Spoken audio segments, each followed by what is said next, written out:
আসসালামু আলাইকুম সম্মানিত দর্শক, আশা করি সবাই ভালো আছেন। দেশে এবং প্রবাসে যে যেখান থেকে দেখছেন সকলের সুস্বাস্থ্য কামনা করে আজকের পর্বটি শুরু করছি। আমাদের আজকের পর্বের বিষয় প্রথম রিটার্নে কত টাকা দেখানো উচিত, কত টাকা দেখালে আপনি নিরাপদ থাকবেন, উক্ত বিষয় নিয়ে আজকে বিস্তারিত আলোচনা করব। যারা প্রথম আয়কর রিটার্ন দাখিল করবেন তাদের জন্য এই প্রশ্নটি আসে। অনেকে যারা আগে রিটার্ন জমা দিয়েছেন তারা আবার চিন্তা করছেন যে আমি আসলে আমার প্রথম রিটার্নে সম্পদ কম দেখিয়েছি, আমার আরো কিছু সম্পদ দেখানো উচিত ছিল। সবচেয়ে গুরুত্বপূর্ণ বিষয় হচ্ছে কত টাকা আয় করেছেন এবং করমুক্ত কত টাকা আপনার রয়েছে।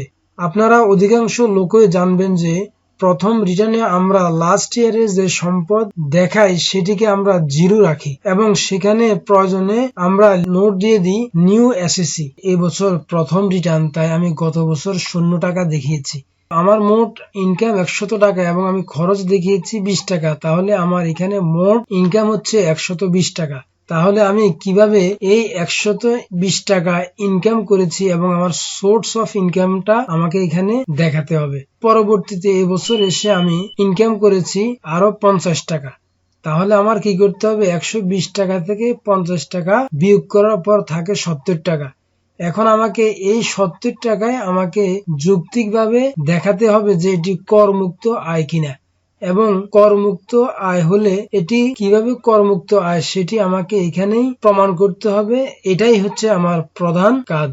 এখানে 70 টাকা আছে, এখন কি আমি এই 70 টাকা আমার রিটার্নে দেখাবো না আমার এখানে 100 টাকা দেখাবো, কোনটি আমি দেখাবো? আয়কর রিটার্ন যখন আমি ফিল আপ করবো তখন অবশ্যই আমাকে উক্ত বিষয়গুলো ঠান্ডা মাথায় চিন্তা করে তারপর আয়কর রিটার্নটি আমাকে ফিল আপ করতে হবে। আপনার যদি কোনো সম্পত্তি থাকে তাহলে আপনি সম্পত্তি যদি ক্রয় সূত্রে মালিক হন তাহলে আপনি কিভাবে আয়কর রিটার্নে সম্পত্তিটা দেখাবেন। আর যদি কোনো সম্পত্তি আপনি পৈতৃক ওয়ারিশ সূত্রে মালিক হন তাহলে উক্ত বিষয় ভালোভাবে চিন্তা করে তারপর আয়কর রিটার্নে উপস্থাপন করতে হবে।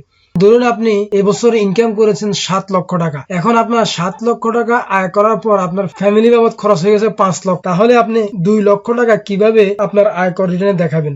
আরেকটি বিষয়, আপনার যে আয়কর রিটার্নটি আপনি এবার সাবমিট করবেন, উক্ত আয়কর রিটার্ন ফিল আপ করার আগে আপনাকে দেখতে হবে যে আপনার পূর্বে হয়তো কিছু টাকা জমা থাকতে পারে। যেমন আপনি যখন ছোটখাটো চাকরি করেছেন কিংবা অন্য যে কোনো ভাবে সঞ্চয় করেছেন, হাতে হয়তো বা 4 লাখ 5 লাখ টাকা থাকতে পারে।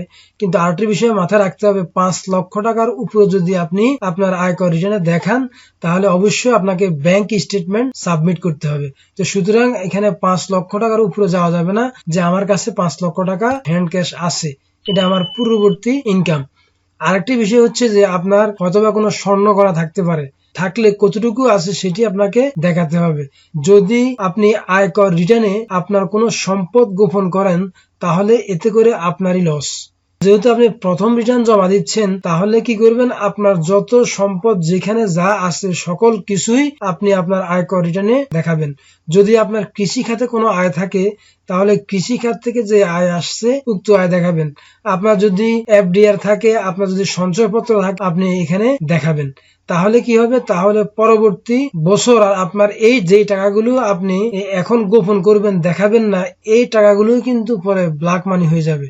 আর আরেকটি বিষয় হচ্ছে, যদি আপনি এখন হাতে কিছু টাকা রাখেন তাহলে পরবর্তী বছরে আপনার এই টাকাগুলো আপনার কাজে লাগবে। মনে করেন আপনার সঞ্চয়পত্র আছে 10 লক্ষ টাকা, এখন সঞ্চয়পত্র আপনার নামে থাকতে পারে কিংবা আপনার স্ত্রীর নামে থাকতে পারে, দুইজনের একজনের নামে থাকতে পারে। এখন বিষয় হচ্ছে আপনি এই 10 লক্ষ টাকা কিভাবে ইনকাম করেছেন এবং কিভাবে সঞ্চয়পত্র কিনেছেন, ওই টাকাটা আপনাকে সোর্স অফ ইনকাম এবং ব্যাংক ট্রানজাকশন, ব্যাংকের মাধ্যমে লেনদেন হয়েছে কিনা ব্যাংক স্টেটমেন্ট আপনাকে দেখাতে হবে। আরেকটা বিষয় হচ্ছে, যদি আপনার স্ত্রীর নামে হয়ে থাকে তাহলে আপনার স্ত্রী তার বাবার নিকট থেকে পেয়েছে, তার ভাই বোনের কাছ থেকে হয়তো বা এনেছে, কিংবা উনি বিবাহের সময় কিছু গিফট পেয়েছে, আগে কিছু ওনার হ্যান্ড ক্যাশ ছিল, এই বিষয়গুলো উনি দেখাতে পারে। আরেকটি বিষয় হচ্ছে, আপনি যদি ওনাকে দিয়ে থাকেন তাহলে ওনাকে কিভাবে দিয়েছেন। যদি আপনি প্রবাস থেকে টাকাটা দিয়ে থাকেন তাহলে আপনি ব্যাংকের মাধ্যমে দিয়ে থাকলে ব্যাংক স্টেটমেন্ট দেখাতে হবে, ব্যাংকে আপনি কত টাকা ব্যাংকে দিয়েছেন। ব্যাংক স্টেটমেন্ট দিলে জিনিসটা ইজি হয়ে যাবে।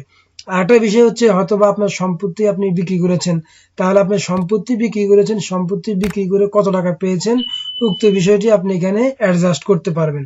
তারপরে বিষয় হচ্ছে যে আপনি জমি ক্রয় করেছেন, ধরুন আপনি 5 লক্ষ টাকার জমি কিনেছেন, তারপরে আপনার হাতে হ্যান্ড ক্যাশ আছে হচ্ছে ধরেন 1,50,000 টাকা, আপনার ব্যাংকে আছে 5 লক্ষ টাকা, তাহলে আপনার মোট টাকা হচ্ছে এখানে 21,50,000 টাকা।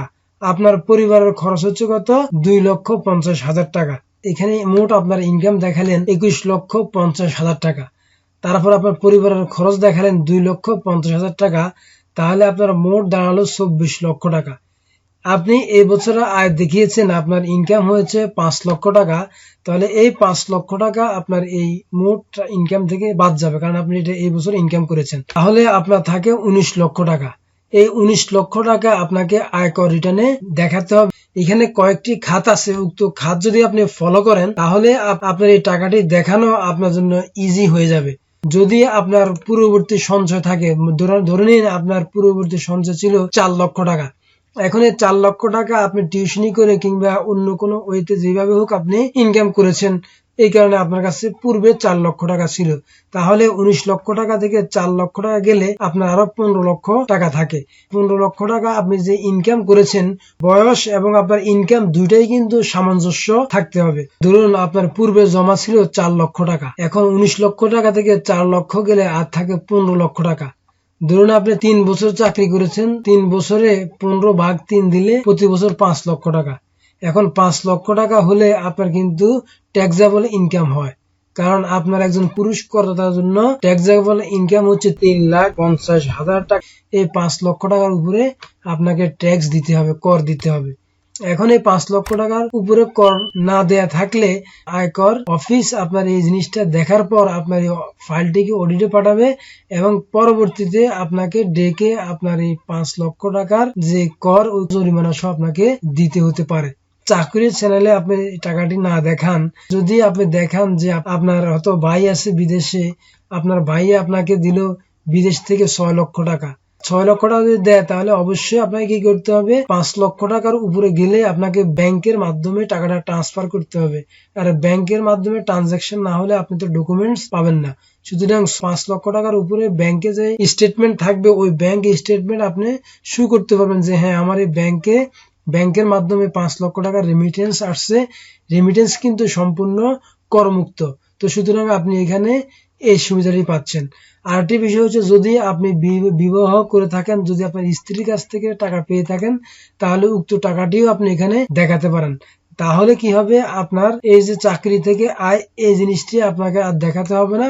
যদি আপনি ওইভাবে আপনার টাকাটি এখানে মিলাতে পারেন, তাহলে আপনার আয়কর রিটার্নটি সুন্দরভাবে মিলে যাবে, আপনাকে আর চাকরির বিষয়টিতে যেতে হবে না। তো আরেকটি বিষয় সেটি হচ্ছে, যদি আমরা এভাবে দেখাই যে আমাদের এখানে 4 লক্ষ টাকা আমরা দেখালাম, আমাদের পূর্বের হাত ক্যাশ টাকা ছিল, অথবা রেমিটেন্সের মাধ্যমে আমি পেয়েছি, অথবা আমার স্ত্রীর কাছ থেকে আমি 6 লক্ষ টাকা পেয়েছি, তাহলে এই টাকাটা কিন্তু সম্পূর্ণ করমুক্ত। আপনার স্ত্রীর কাছ থেকে পেলে, ভাই বোনের কাছ থেকে পেলে, গিফট হিসেবে পেলে এই টাকাটি সম্পূর্ণ করমুক্ত।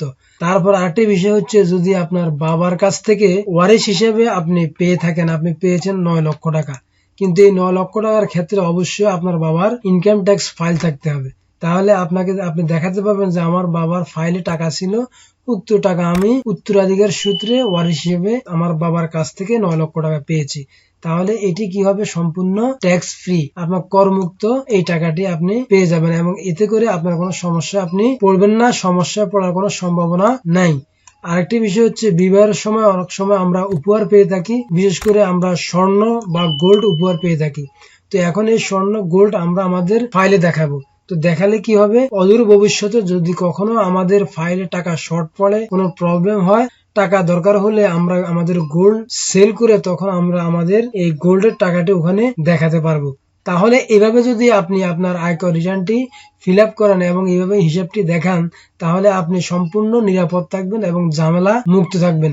যে টাকাগুলো আপনি পেয়েছেন, কিভাবে পেয়েছেন, কোথা থেকে আসলো, bank statement, total proper document যদি আপনি না দেখাতে পারেন, তখন কিন্তু আপনার ফাইলটি অডিটে পড়ে যাবে, অডিটে পড়ার সম্ভাবনা আছে।